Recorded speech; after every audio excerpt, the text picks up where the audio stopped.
ब्रह्मास्त्ररूपिणी देवी माता श्रीबगलामुखी चिच्छक्तिर्ज्ञानरूपा च ब्रह्मानन्दप्रदायिनी महाविद्या महालक्ष्मी श्रीमत्त्रिपुरसुन्दरी भुवनेशी जगन्माता पार्वती सर्वमङ्गला ललिता भैरवी शान्ता अन्नपूर्णा कुलेश्वरी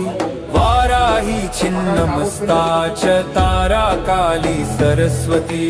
जगत्पूज्या महामाया कामेशी भगमालिनी दक्षपुत्री शिवाङ्कस्था शिवरूपा शिवप्रिया सर्वसम्पत्करी देवी सर्वलोकवशंकरी वेदविद्या